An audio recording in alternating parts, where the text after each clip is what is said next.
Bon, on va passer logiquement et dialectiquement au livre suivant, parce qu'il y a une logique globale dans tout ça, qui est Grandeur de l'islam de Gaston Viette.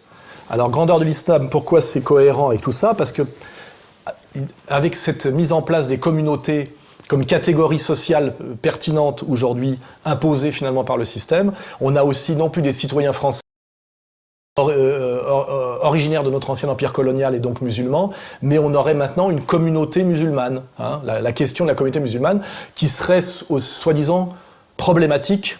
Et qui dit qu'elle est problématique d'ailleurs aujourd'hui? Un Éric Zemmour, hein, qui lui vient quand même s'il s'en défend, de la communauté juive, et c'est parce qu'il vient de la communauté juive qu'il peut dire ce qu'il dit alors que moi je ne peux pas le dire. Si vous voulez, l'histoire est faite par les minorités. Ce que j'essaye d'expliquer dans ce livre, justement, j'explique ça dans l'introduction, c'est que les minorités ont pris en otage l'État et qu'il y a une multitude de minorités agissantes qui déconstruisent toutes les structures traditionnelles. C'est prouve bien qu'il y a quand même un énorme dysfonctionnement dont ils profitent, et qui nous dit que la communauté musulmane est problématique parce que l'islam serait problématique comme idéologie totalitaire, réactionnaire, etc. Mais l'islam d'importation récente en France n'a pas subi la grande lessive rationaliste et individualiste de la modernité. Elle reste une religion où le collectif s'impose vraiment à l'individu. Une sorte de communisme, mais avec Dieu. Un communisme qui s'installe précisément dans les anciennes ceintures rouges où régnait jadis le Parti des travailleurs. Un communisme qui s'érige à son tour en contre-société sur le territoire français. Un communisme qui a lui aussi ses dérives mafieuses, terroristes. Il faut bien comprendre d'abord que vous ouvrez le Coran à n'importe quelle page et il y a écrit « il faut tuer les juifs, il faut tuer les chrétiens, Dieu les maudit ». Alors, moi j'encourage, pour sortir justement de ces caricatures communautaires, d'ailleurs d'un côté comme de l'autre, et pour sortir de ces pièges de, comment dirais-je, de guerre communautaire, j'encourage Éric Zemmour, les musulmans et les Français de souche à lire Grandeur de l'islam de Gaston Viette. Pourquoi? Parce que Gaston Viette est un penseur français des années 20-30, je crois, qui fait partie de cette tradition des orientalistes français et des Français qui maîtrisaient très très bien la question de l'islam. Né à Paris le 18 décembre 1887, mort à Neuilly-sur-Seine le 20 avril 1971, Gaston Viette fut le fils unique d'une lignée de diplomates et de consuls versés dans la connaissance de l'islam. C'est à cette carrière que le destinaient ses parents. Diplômé en arabe littéral, arabe maghrébin, turc et persan, licencié en droit, il fut professeur à la faculté des lettres de Lyon, puis à l'université du Caire, où, alors âgé de 25 ans, il enseigna entièrement en arabe. En 1914, il sera mobilisé pour être ensuite décoré de la médaille d'or serbe pour sa bravoure. Il reprendra ensuite ses activités d'enseignant à Lyon, puis à Paris, avant d'être nommé par le roi Fouad, directeur du musée d'art arabe du Caire de 1926 à 1951, dont il a écrit une grande partie du catalogue. En 1950, soutenu par Laco et Massignon, son ami de toujours, il est élu à la chaire de langue et littérature arabe à l'Académie française. Et c'est une histoire de la civilisation islamique, non pas de la religion, mais de la civilisation islamique, par un grand penseur français qui était proche de Massignon, et qui nous démontre une chose, c'est que, dans le temps, les Français avaient une vision subtile, complexe de l'islam, et pas une vision caricaturale, et ce qui leur permettait de bien comprendre le monde moyen-oriental, extrême-oriental, et d'être respectés par ce monde-là. Ceci a perduré jusqu'à De Gaulle, et se voyait par la subtilité du Quai d'Orsay. Aujourd'hui, on est dans une régression à l'anglo-saxonne et à l'américaine sur ces questions-là, c'est-à-dire qu'on devient aussi con et aussi vulgaire que les Américains, à part qu'on n'en a pas les moyens sur le plan de l'impérialisme guerrier sur la question de l'islam. Hein. Donc, au lieu de régresser et d'avoir la vision de l'islam qu'a Éric Zemmour ou la vision de l'islam qu'a Riposte laïque, lisez Gaston Viette sur Grandeur de l'islam, qui nous explique historiquement, par toute l'histoire de l'islam depuis l'avènement de Mohammed jusqu'à...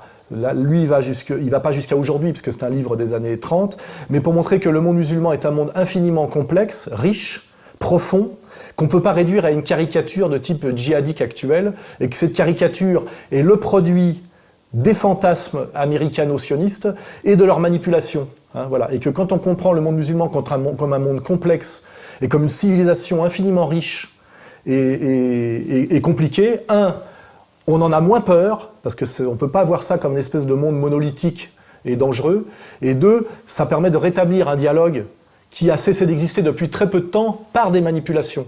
Manipulations américaines et sionistes, hein, et dont aujourd'hui d'ailleurs un Éric Zemmour est le relais. Quand les musulmans auront chassé tous les chrétiens, ce qui n'est qu'une question de temps, on y est quasiment, comme ils ont chassé tous les juifs du monde arabe. Et il vous reste 10 secondes parce que Nicolas Doménac doit vous répondre. Eh bien, se posera la question, surtout s'il y a des attentats, se posera la question de la présence des musulmans en Europe. C'est donc pour ça que ces gens-là, c'est ça le vrai objectif, c'est protéger la présence musulmane en Europe. Ce qui fait que je peux, moi, accompagner Éric Zemmour quand il dit la même chose que moi quelques années après sur le féminisme et aussi sur la diabolisation d'une certaine France. D'ailleurs, il faudrait qu'ils disent par qui la diabolisation. Parce que réhabiliter Pétain, c'est intéressant, mais qui a diabolisé Pétain? On voit bien que d'ici au mois de juillet, on va encore vous redemander que la France présente des excuses pour ce qui s'est passé à Vichy. Votre position est toujours la même. Ils attendront longtemps, ils n'en auront pas. La France n'a pas d'excuses à donner, ni la République. Et vous recommanderiez à vos successeurs, s'ils sont de droite, d'adopter la même attitude? Ils feront ce qu'ils veulent, mais bien sûr. Pas de recommandation à Non, faire. mais parce que la pression va se faire également sur eux. Oh, dans 100 ans, peut-être aussi encore. Ouais. Qu'est-ce que ça veut dire? C'est l'entretien de la haine. Il faudra à un moment donné qu'effectivement, ils se retrouvent presque face à un miroir. Hein. Voilà, c'est d'ailleurs son engueulade avec Attali. Ça veut dire que toutes les nations sont faites de mélanges. Et la richesse d'une nation, c'est les mélanges. Ce n'est pas de transmettre un héritage qui, quand on le voit trop petit, devient dérisoire. Ah, parce que vous trouvez que l'héritage de la France est petit, monsieur Attali? Je pense que l'héritage dont vous parlez, tout à fait minuscule, il n'est pas minuscule. n'est qu'une infime La France de partie. 1500 ans n'est pas minuscule, N'est qu'une monsieur infime Attali. partie. Et il faut justement vouloir reprendre l'héritage. Vouloir se sentir français, ça veut dire devenir, prendre l'arbre généalogique des Français. Nous ne parlons pas du même discours. Mais moi, ce qui m'agace un peu, c'est finalement de voir deux juifs d'Afrique du Nord nous expliquer ce qu'on doit penser en France aujourd'hui. À un moment donné, ça serait peut-être bien de redonner la parole aux Français de souche. Hein. Voilà, donc c'est peut-être une petite parenthèse. Donc lisez Grandeur de l'islam, et aussi les musulmans qui sont tentés par certaines dérives ou qui ont une vision un peu naïve et caricaturale de ce qu'ils croient être, puisque finalement c'est pas parce qu'on est né musulman qu'on connaît l'islam. Hein. Moi je disais récemment que finalement prétendre que je connaîtrais mieux le français que Léopold Sédar Senghor parce que je suis blanc français et que lui est un noir sénégalais, je crois, c'est de l'arrogance raciale, car en réalité lui était agrégé de grammaire et moi je fais quand même une faute d'orthographe par paragraphe. Voilà. Donc il faut que certains admettent aussi, parmi les Français, souvent d'ailleurs algériens, tunisiens, marocains, qui connaissent assez peu l'islam. Ils sont simplement nés dans un espèce de bain culturel, mais ils n'y connaissent pas grand-chose. Donc je les encourage aussi à lire Grandeur de l'islam, écrit par un Français chrétien, mais qui parlait l'arabe bien mieux qu'eux, qui connaissait la civilisation islamique 10 fois mieux qu'eux, et qui connaissait effectivement toute la diversité, la complexité de l'histoire de la civilisation musulmane, qui a tantôt d'ailleurs été dominée par des musulmans de la péninsule, mais parfois par des Perses, parfois par des gens, on peut dire asiatiques, parfois aussi comprendre la complexité de l'islam maghrébin, qui est un refus de la domination arabe, mais en même temps l'adhésion à une religion. Donc on peut être berbère et musulman en étant à la fois assez anti-arabe au sens péninsule arabique, mais très musulman. Enfin, je veux dire, toute cette complexité-là que beaucoup de jeunes ne connaissent pas, finalement, et qu'ils auraient intérêt à aller chercher, comme moi, où parfois j'ai intérêt, finalement, à découvrir ce que c'est que la belle langue française chez Senghor, plutôt que chez tel excité identitaire de bistrot, vous voyez? Je ne sais en quel temps c'était. Je confonds toujours l'enfance et l'Éden comme je mêle la mort et la vie. Un pont de douceur les relie. Or, je revenais de Faoï m'étant abreuvé à la tombe solennelle comme les lamentins s'abreuvent à la fontaine de Simal.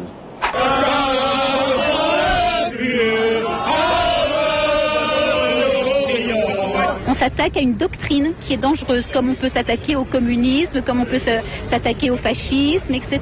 L'islam, ça n'est pas une race, ça n'est pas des gens. Donc l'islam est dangereux, l'islam est un fascisme. Or, je revenais de Faoï, et l'horreur était au zénith. Et c'était l'heure où l'on voit les esprits quand la lumière est transparente. Et il fallait s'écarter des sentiers pour éviter leurs mains fraternelles et mortelles. Ramadan à la mairie, Socialo, collabo. Ramadan à la mairie, Ramadan à la mairie. Voilà. Donc, lisons tous Grandeur de l'islam de Gaston Viette, livre que d'ailleurs je vais sans doute offrir à Éric Zemmour pour qu'il arrête de raconter autant de conneries sur le monde musulman auquel il ne connaît rien. Je vais d'ailleurs vous raconter un petit scoop. J'ai un jour dîné avec Éric Zemmour et dans la conversation, je me suis rendu compte qu'il ne connaissait même pas la différence entre sunnite et chiite. Ça lui était jamais venu à l'esprit. Vous voyez, c'est-à-dire que c'est un univers qu'il connaît très très peu. C'est pour ça que, en général, on dit beaucoup de bêtises sur ce qu'on connaît pas. Donc on pourrait expliquer pourquoi il a une phobie et pourquoi il connaît si mal ce monde-là, mais je pense qu'il aura intérêt à se cultiver un peu pour ne pas, quand il parle de ce sujet-là et seulement de ce sujet-là, s'effondrer totalement sur le plan de la pertinence, alors qu'il est très pertinent sur d'autres sujets. Hein, voilà. Pour les gens qui me disent pourquoi vous aimez bien Zemmour malgré tout, parce que je défends Zemmour quand il est pertinent sur certains sujets et courageux sur certains sujets, et je l'attaque quand il est médiocre sur d'autres sujets. Voilà. Donc moi je ne prétends pas caricaturer l'histoire complexe du peuple juif, du judaïsme.